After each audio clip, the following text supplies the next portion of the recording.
रहियो आहे तो सिंध जो ही उस्ताद करे रहियो आहे कहिड़े हालतनि में हू जेको आहे इन शइ खे निभाए रहियो आहे उहे हालतूं तूं अची हिन उस्ताद सां गॾिजी हिकिड़े ॾींहुं जेको आहे ही पखो बंदि ते तूं कलाक वेही उते ॾिस त पोइ तोखे अंदाज़ो थींदो त जेको आहे ही कहिड़े नमूने उस्ताद तालीम थो ॾे तूं थधनि कमरनि में वेही उतां वेही जेको आहे ही पैगाम थो लाहे छॾी त बाबा उस्ताद जेको आहे उहो घुसाए रहियो आहे बड़े में बड़ो गोसरू तो तू ही जो तो तालीम खातो जने कलमजान संभालियो है तालीम जने तो नाकाम ही तो जेकरे जे कोई उस्ताद दा दो करे असा के तमा भर्ती कयो पूरो साल जेकरे डेटा उते जमा न थी कोर्ट तो खाली पूछे कोर्ट तालीम खाते का नहीं पूछे तो बाबा इनन जी डेटा छो कोन आई इनन के पगार छो कोन मिलिया नवल उस्ताद के जेको भर्ती कयो तो पगार दियो ए तमा जे का चो था तो सही असा वट जे का अजा पे वा टोटल डेटा ना आया जेकरे तमा जे इंतजामी मशीनरी जो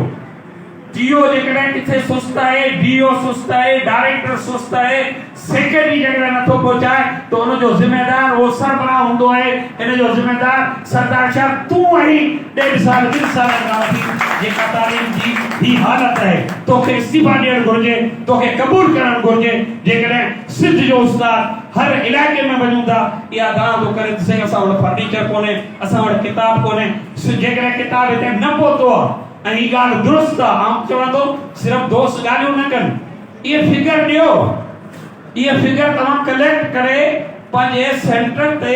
पंजे तालके के दियो त असी फिगरन ते बिल्कुल एक्यूरेट जेका गाल होजे वो रखूं थली गाल में कनो जे फर्नीचर कोने किताब कोना उस्ताद जी पगार कोने ही के केतरन के पगार मिलिया केतरन ने न मिलिया केतरा उस्ताद जेकन से हियर जेको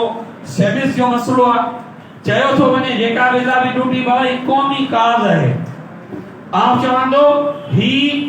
बेवकूफी वारो जुमलो है जो तमा सिद्ध जी तालीम दींदड़ उस्ताद के कौम जे बच्चन जी तालीम का हटाए चौदा ही कौमी काज है आम जादो कौम जो बड़े में वालो काज जो पासो तालीम है तालीम का जेकरे उस्ताद के पढ़े रखो वने त तमा कौमी काज जा गद्दार हो तमाम जो वाजो उस्ताद के जेको कौमी काज का हटायो है ये आइंदा ड्यूटी जेके उस्ताद बजाय बेन खातर में रखो उस्ताद जो कम सिर्फ तालीम ॾियण हुजे पढ़ाइण हुजे न के तहां जो वंगारो बणण कौमी काज पढ़ाइण का मथे ॿियो कहिड़ो कौमी काज आहे फिगर के निकलो मार्क कमाइण जे लाइ एनएफसी अवार्ड जे लाइ